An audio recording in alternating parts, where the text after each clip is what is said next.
Me llamo Emily Carter, tengo 31 años, y hasta hace poco, creía que tenía la vida perfecta. Vivíamos en Springfield, Missouri, no es una ciudad grande, pero era nuestro refugio tranquilo. Mi esposo, Ben Carter, es un hombre bueno, trabajador, con una moral intachable. Veterano del ejército, ahora trabaja como jefe de logística en una empresa local. Siempre fue responsable, cariñoso, aunque, sí, un poco aburrido con el tiempo. Todo era tan predecible que hasta nuestras cenas tenían un horario. Yo, en cambio, trabajaba como diseñadora freelance desde casa. Me encantaban los colores, los patrones, las emociones. Y Ben, bueno, él era blanco, rubio, de ojos azules, muy americano. Y aunque nunca me trató mal, con los años comenzó a sentirse que yo vivía como una figura en su vitrina, bien cuidada, pero sin voz. Todo cambió el día que empecé a colaborar con una agencia de marketing multicultural con sede en San Antonio, Texas. Fue ahí donde conocí a Mateo Rivera, un creativo mexicano, de 29 años, piel canela, sonrisa pícara, ojos oscuros llenos de vida. Desde el primer zoom, su energía me atrapó. Era divertido, espontáneo, hablaba de emociones, de raíces, de identidad. Me hacía sentir vista. Cosa que Ben, con sus respuestas automáticas y cenas frente al noticiero, ya no hacía. Mateo me decía cosas como: tú tienes alma de fuego, Emily. No de hielo como esos hombres que creen que todo se compra con disciplina. Y esa frase me caló hondo. Era como si alguien al fin hubiera dicho lo que yo llevaba años sintiendo, pero no me atrevía a pensar, que yo era diferente, y que quizá, solo quizá, mi alma no encajaba con la vida que llevaba. No pasó mucho tiempo antes de que Mateo y yo empezáramos a enviarnos mensajes personales. Primero, compartiendo canciones, luego frases, luego selfies. Un día me mandó una foto desde un parque en El Paso donde estaba tomando un café bajo el sol. Me dijo: imagino que tú estarías a mi lado, riéndote como siempre. Y lo peor, es que yo también lo imaginé. Poco a poco, nuestras llamadas se volvieron más largas, más íntimas. Mateo me hablaba de cómo en su cultura las mujeres eran adoradas, no ignoradas. Como en su familia, una mujer era el corazón del hogar. No entiendo cómo un hombre puede dejar de mirar a una mujer como tú, me decía. Yo le respondía que Ben era reservado. No es racista, pero siempre ha tenido esos comentarios raros sobre los latinos, confesé una noche, con vergüenza. Mateo solo suspiró. Tal vez no es racista. Solo no sabe valorar lo que no entiende. Y con eso, algo se rompió en mí. O se liberó. Un mes después, Mateo me invitó a un evento de la agencia en Albuquerque. Dijo que podía ayudar a organizar el stand, y que el hotel ya estaba cubierto. Mentí a Ben diciendo que era un encuentro con antiguos compañeros de universidad.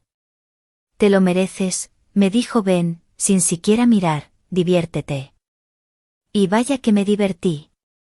Mateo me recogió en su viejo Mustang rojo, llevaba flores en el asiento del copiloto.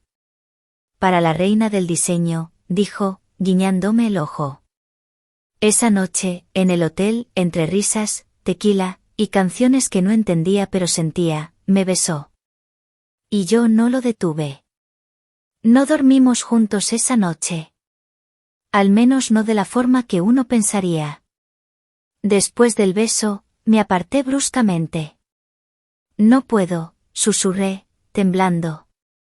Lo sé, perdón, dijo Mateo, con una sinceridad que me desarmó. Pero dime que no lo sentiste tan bien. No respondí. Solo me encerré en mi habitación y lloré en silencio. No porque estuviera arrepentida, sino porque tenía miedo. Miedo de haber abierto una puerta que no podría volver a cerrar. Al día siguiente, actuamos como si nada hubiera pasado. Al menos frente a los demás. Pero nuestras miradas hablaban otro idioma. Durante el evento, cada roce accidental, cada sonrisa compartida, se cargaba de electricidad. Por dentro, yo ya no era la misma. Volví a Missouri con la mente hecha un caos. Ben me recogió en el aeropuerto, me preguntó cómo estuvo todo, pero no esperó la respuesta. En casa, la rutina me recibió con los brazos fríos, la misma cena sin hablar, la misma cama sin abrazos. Y entonces empecé a justificarlo todo. No fue nada. Solo un beso. Solo alguien que me miró como mujer. Me repetía. Pero Mateo no lo dejaba en paz. Me mandaba audios todas las mañanas. Buenos días, Emily. Imagino tu cabello enredado, tu café caliente, y tu mente brillante. Ben, en cambio, ni siquiera notó cuando cambié el color de mi cabello. Una tarde, Mateo me llamó. Voy a estar en Kansas City esta semana. Tengo un taller allá. ¿Puedo verte? Dudé. Pero mi cuerpo respondió antes que mi mente. ¿Cuándo llegas? Esa noche en Kansas City fue el verdadero principio del fin. No fue un beso robado. Fue una decisión.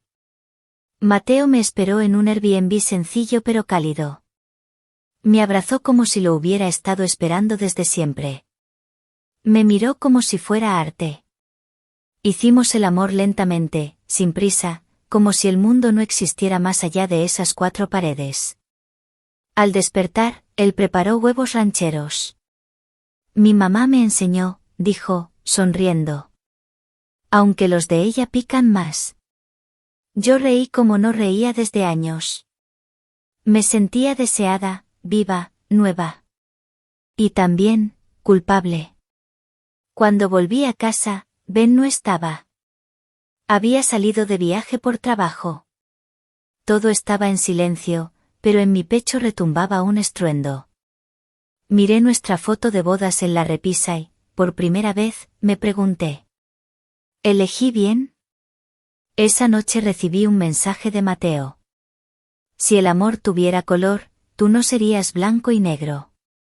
Tú eres fuego y miel. Y yo soy el único que lo ve. Y en mi mente, comencé a creer que eso era verdad. Los días siguientes fueron un torbellino. Mateo y yo hablábamos todos los días. Ya no solo por mensajes secretos, sino en llamadas nocturnas que duraban horas. A veces hablábamos de diseño, otras de música, pero casi siempre, de nosotros. ¿Te imaginas si viviéramos juntos? Preguntó un día, medio en broma. ¿Dónde? ¿En El Paso? Donde tú quieras. Pero lejos de ese hombre que no te ve. Y ahí empezó a cambiar algo en mí. Ya no me sentía culpable. Me sentía elegida. Libre. Empecé a inventar viajes, reuniones, encargos que me obligaban a salir de la ciudad. En realidad, eran escapadas con Mateo. Un fin de semana en Tulsa. Otro en Wichita. Siempre lugares pequeños, lejos de miradas. Él me enseñó a bailar bachata en una cocina alquilada. Me regaló un collar con mi inicial, tallado a mano. Me hablaba de su familia en Durango, de lo difícil que fue crecer siendo él, mexicano, en escuelas tejanas donde lo llamaban frijolero. Y yo, en mi cabeza blanca, educada y cómoda, comencé a ver todo con otros ojos. ¿Sabes qué pienso a veces? Le dije una tarde, desnuda entre sábanas. Que tú eres mejor que cualquier hombre que haya conocido. Que ellos te juzgaron sin conocerte. Mateo me acarició la mejilla. Tú sí me ves. Una noche, después de otra reunión en Oklahoma City, llegué a casa y encontré a Ben despierto en el sillón, con una botella de cerveza en la mano. ¿Te divertiste en tu viaje? Preguntó, sin mirarme. Me congelé. ¿Qué quieres decir? Te llamé. No contestaste. Y tu GPS dice que estuviste en un motel en Norman. Mi corazón se detuvo. Ven, yo. Él se levantó, con calma que dolía más que los gritos. ¿Quién es? No respondí. Pero el silencio dijo todo.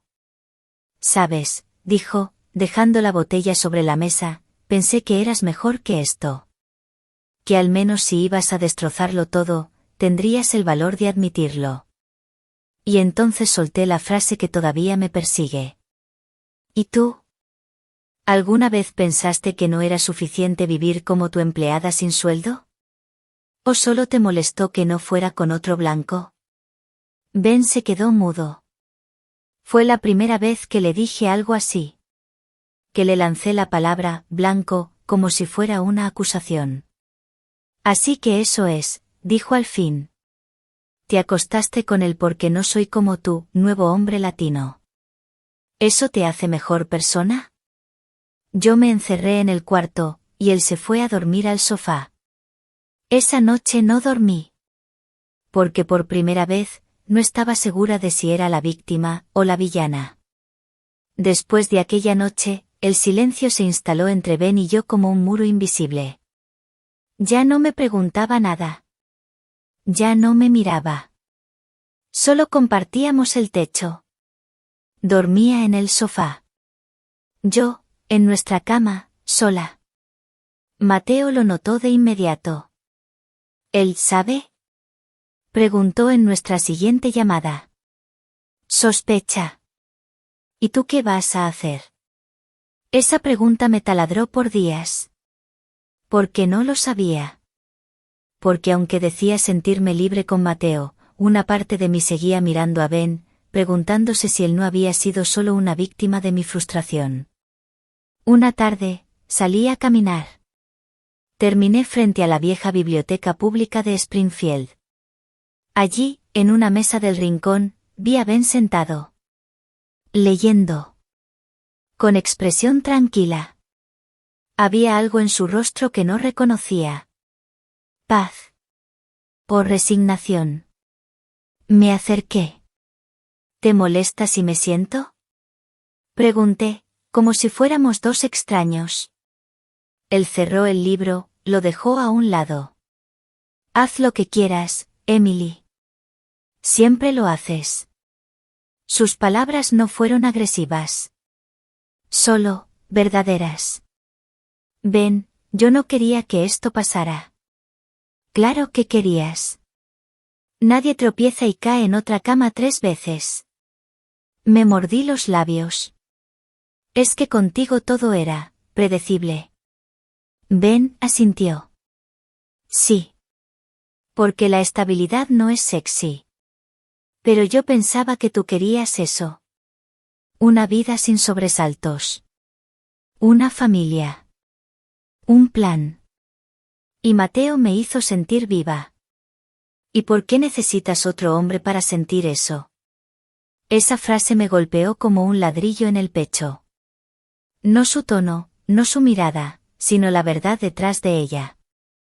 Volví a casa confundida, rota. Esa misma noche, Mateo me envió una historia que subió a su Instagram. Estaba en un bar con unos amigos, abrazando a una mujer. Rubia, joven, claramente no de la oficina. El texto decía: mi gente, mi energía, mi tribu. Le escribí. ¿Quién es ella? Tardó 2 horas en responder. Solo una amiga de la uni. Tranquila. Pero algo dentro de mí ya no estaba tranquilo. Días después, mientras Ben salía a trabajar, revisé el correo. Había una carta del abogado, solicitud formal de separación. Y una lista de bienes. Entre ellos, la casa, el coche, y mi computadora, que él había comprado cuando empecé a trabajar como diseñadora. Una nota escrita a mano decía: te deseo que encuentres lo que estás buscando. Pero no en mi costa. No lloré. No grité. Solo sentí un frío en el estómago. Mateo me llamaba, me mandaba memes, fotos, mensajes como si nada pasara. Y yo empecé a sentir que, algo no cerraba. Las semanas siguientes fueron como caminar por un puente que cruje con cada paso. Ben ya no era parte de mi vida, al menos no emocionalmente. La casa, aunque seguía siendo nuestra, se volvió un campo neutral. Apenas cruzábamos palabras. Él salía temprano, volvía tarde. Y yo, entre reuniones falsas y cafés que no tomaba, empezaba a mirar el techo por las noches preguntándome: ¿qué hice? Mateo seguía presente. Pero distinto. Más frío, más ocupado. Estoy en muchos proyectos, decía. Pero tú estás en mi mente. Pero ya no eran las mismas llamadas largas. Ahora eran audios cortos, mensajes rápidos. Sus fotos ya no eran de paisajes, sino de fiestas, reuniones, copas en la mano, chicas en el fondo. Siempre distintas, siempre sonrientes. Una noche, no aguanté más. Lo llamé. ¿Tú y yo somos algo real o fui solo una historia exótica para contar? Hubo silencio. Luego una risa suave. Emily, no empecemos con lo tóxico. Lo nuestro fue bonito. Sigue siéndolo. Pero no pongas etiquetas a algo tan libre. ¿Libre? Repetí. O sin compromiso. Él suspiró. Tal vez las mujeres blancas no soportan no tener el control. Esa frase me heló el alma. ¿Eso fue un ataque? No, solo una observación. Eres maravillosa, Emily. Pero tú querías escapar. Yo solo fui el mapa. No la dirección. Colgué. Pasaron días sin contacto. Me sentía estúpida. Abandonada. Usada. Y fue entonces cuando recibí un correo de un remitente anónimo. En el asunto. ¿Aún crees que él era diferente? Abrí el enlace. Era un perfil de TikTok. Mateo Rivera Oficial. Y ahí estaba él. Vídeos virales. Títulos como: ¿Cómo enamorar a una americana aburrida? White Girls Fall for This Every Time. Cuando quieres que te mantengan, pero solo por un mes. Miles de likes. Comentarios llenos de risas. De chicas diciendo OMG, so true y emojis de fuego. Me temblaban las manos. Mateo era un personaje. Un falso. Un farsante. Él no me amó. Me usó. Y ahora hacía contenido viral con nuestra historia, disfrazada, pero reconocible. El fuego que me hizo sentir viva ahora me quemaba desde dentro. Me destruyó. Y lo peor, yo misma encendí la llama. Estuve horas mirando aquel TikTok. Luego otro. Y otro. Era como ver un accidente en cámara lenta donde yo era la protagonista, pero todos se reían del desastre. Mateo usó mi historia como contenido. Como broma. Como venganza cultural disfrazada de carisma. Y lo peor, yo había dejado a Ben por él. Cerré la laptop y vomité en el baño. No solo por el asco, sino por la humillación. Por haber caído tan bajo, creyendo que era amor. Intenté llamarlo. Obvio, no respondió. Escribí. Eres un mentiroso. Un cobarde. Silencio. Pasaron días. Una noche, mientras sacaba la basura, vi a Ben sentado en el porche. Bebía un vaso de whisky, solo. No me dijo nada. Pero yo ya no podía con la culpa. Vi sus vídeos, solté, sin preámbulos. Él giró lentamente la cabeza. Ah, ¿sí? Me ridiculizó frente a miles. Habló de mí, sin nombrarme. Pero era claro. Qué pena, dijo con calma venenosa. Pensé que tú querías ser vista. Sentí que me atravesaban. Ben, lo siento. Él rió. ¿De verdad rió? ¿Lo sientes ahora que te dejaron en ridículo? ¿O lo sentiste cuando compartías motel con tu nuevo poeta del TikTok? Me encogí. No tienes idea de lo mucho que perdí. Perdiste respeto. El mío, el tuyo, y el de quien te usó. Pero claro, era más fácil culpar al hombre blanco aburrido, ¿no? Silencio. Él se levantó, bajó las escaleras del porche, y justo antes de entrar a la casa, dijo: a veces el castigo más justo no es destruir a alguien, es dejar que se destruya sola mientras todos miran. Y lo estaba logrando. Pero Ben no se detuvo ahí. Al día siguiente, vi que había publicado en su Facebook un mensaje en tono muy diplomático, pero afilado como cuchillo. A veces amar a alguien es también aprender a soltar cuando se pierde el respeto. Gracias por mostrarme lo que no quiero volver a vivir. Empieza mi nueva etapa. Sin traición. Sin falsedad. Sin TikToks. Cientos de likes. Comentarios de apoyo. Incluso mujeres que antes eran amigas mías escribieron: mereces algo mejor, Ben. Eres un caballero en medio del caos. Y entonces entendí. Él estaba ganando. No con gritos, no con odio. Con dignidad. Y yo, quedaba expuesta. Sola. El post de Ben se volvió viral en nuestra pequeña comunidad. En Springfield no pasan muchas cosas, así que cuando alguien se divorcia y lo cuenta con estilo, todos lo ven. Todos comentan. De pronto, las miradas en el supermercado cambiaron. Ya no eran indiferentes. Eran curiosas. Juzgadoras. Algunas, compasivas. Otras, cargadas de lástima. Una vecina me detuvo cerca de la carnicería. Emily, lamento lo que estás pasando. Aunque, bueno, todos cometemos errores. ¿Verdad? Sonrió como si me perdonara desde lo alto de su pedestal moral. Al volver a casa, encontré una caja en la puerta. Era mi vieja cámara, la que usaba para mis proyectos freelance. Encima, una nota escrita a mano. Pensé que querrías tus herramientas de creación. Las de verdad. No las de mentiras. Ve. Ben me estaba limpiando de su vida con guantes blancos. Intenté refugiarme en redes, pero era peor. Mateo había subido un nuevo vídeo. Esta vez, no era solo sobre cómo conquistar mujeres blancas aburridas. Era un storytime, animado, editado, sarcástico. Así que me metí con una gringa casada, diseñadora, de Missouri.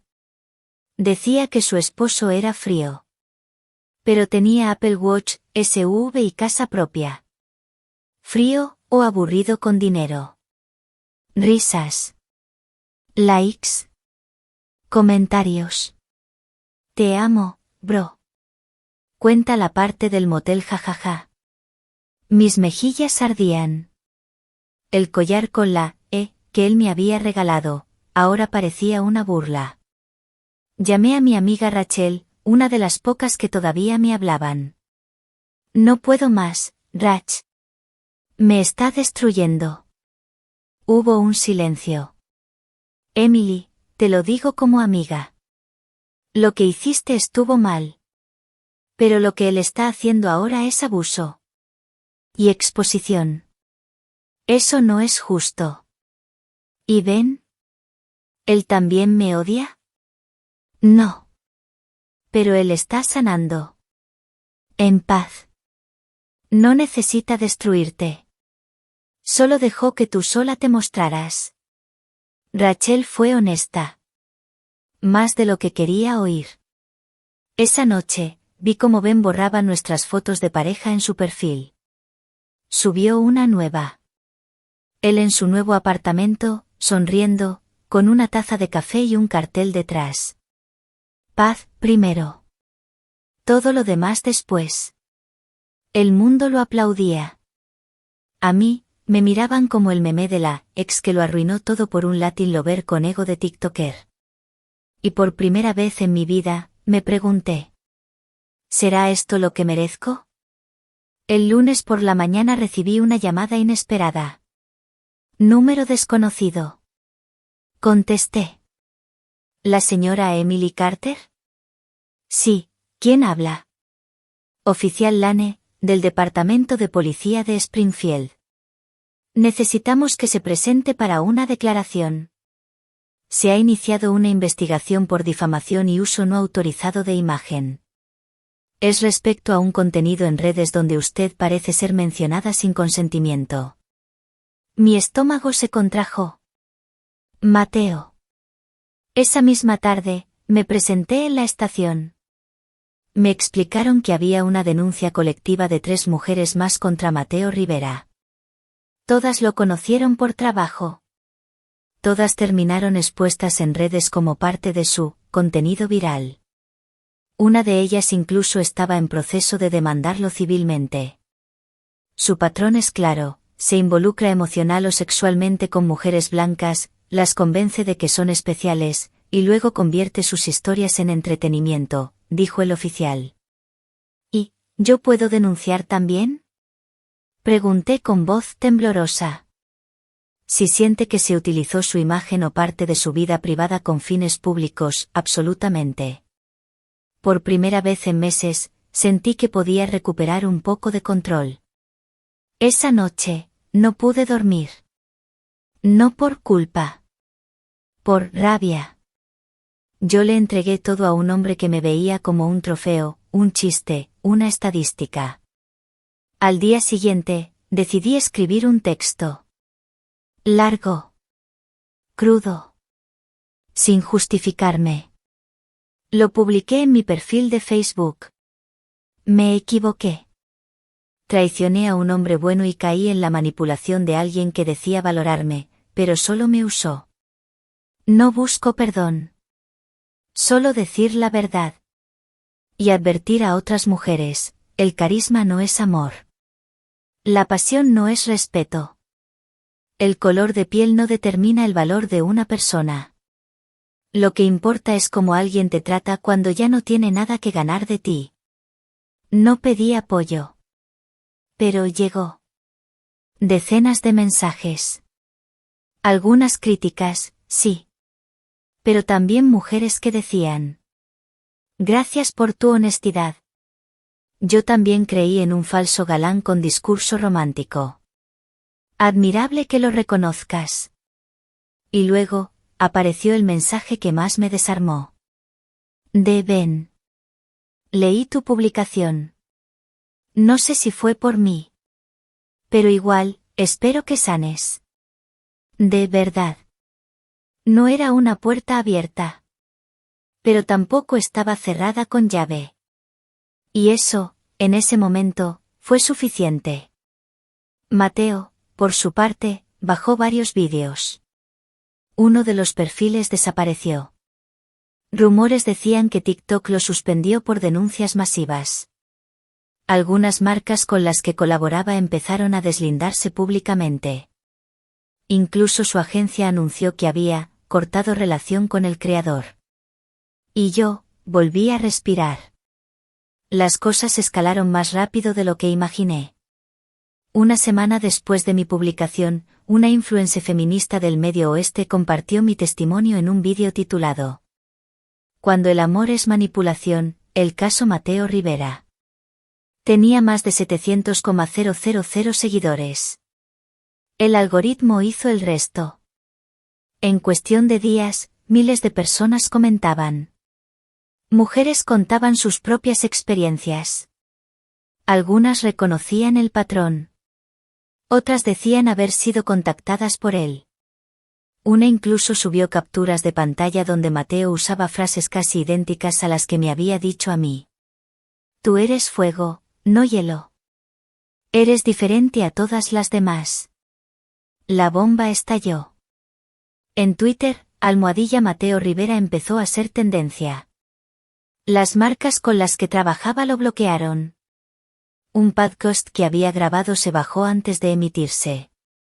Y finalmente, TikTok suspendió su cuenta por violación de las políticas comunitarias sobre privacidad, acoso y uso de imagen sin consentimiento.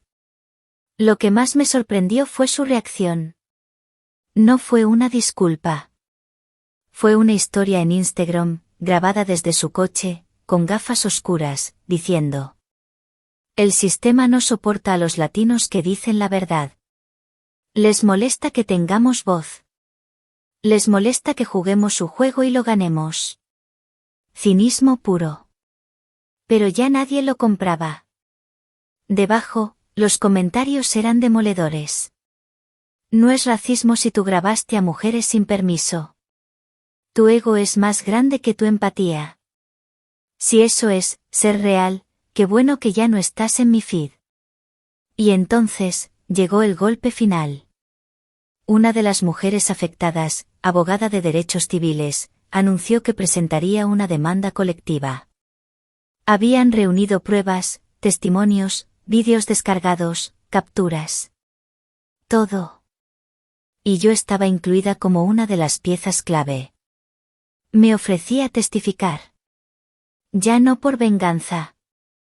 Por justicia. Por las que no hablaron a tiempo.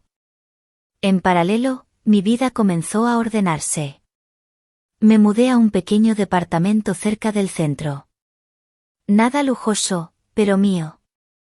Empecé a dar talleres de diseño gráfico para mujeres que querían reinventarse. Muchas me escribían con historias de ruptura, engaño, pérdida de identidad. Y yo respondía con algo que había aprendido con sangre. El amor que no te respeta no es amor. Es disfraz. Una tarde, mientras tomaba un café en la terraza de mi nuevo espacio, vi a Ben pasar. Iba caminando con una mujer. Morena, elegante, tranquila. Reían. Se veían bien. Cómodos. Me vio. Sonrió. Asintió con la cabeza. Y yo, le devolví la sonrisa. Sin llanto. Sin pena. Con paz. 3 meses después del escándalo, el juicio contra Mateo comenzó en St. Louis. Aunque no era un caso criminal, la presión mediática era enorme. Las cámaras esperaban fuera. Las víctimas, ahora unidas, estaban listas para hablar. Yo también. Subí al estrado, conté mi historia. No me mostré como víctima perfecta. Hablé de mi error, de mi ingenuidad, del deseo de sentirme viva, y de cómo me convertí en contenido sin permiso.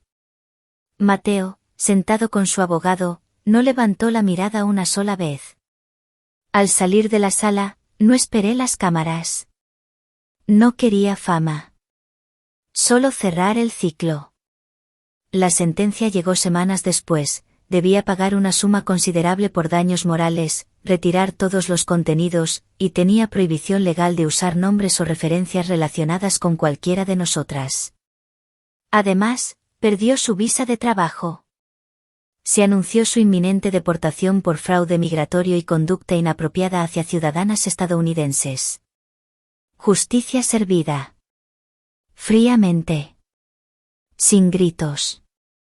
Sin drama. Yo, por fin, dormí una noche entera sin sobresaltos. Pasaron semanas. El mundo se calmó. Nadie hablaba de Mateo. Las redes se cansaron. Yo también. Cerré mis cuentas públicas. Me enfoqué en mi comunidad. Empecé un blog llamado Recomenzar, sin rostro, sin nombres, solo historias de mujeres que cayeron, y se levantaron. Y entonces, un día, recibí un correo. De Ben. Asunto, por si aún quieres café bueno. Mensaje corto. Hay un lugar nuevo en la calle 8. El barista se parece a Jason Momoa y el café no es aguado. Si quieres, te invito. Sin recriminaciones. Solo charla. Me quedé mirando la pantalla. No por ilusión. No por nostalgia. Por algo más valioso. Un cierre que no duele. Respondí. Acepto. Pero yo pago esta vez. Tú ya hiciste suficiente. Y salí. Con paso firme. Sin cargar más el pasado. Porque el perdón no siempre es volver. A veces. Es simplemente seguir caminando sin peso.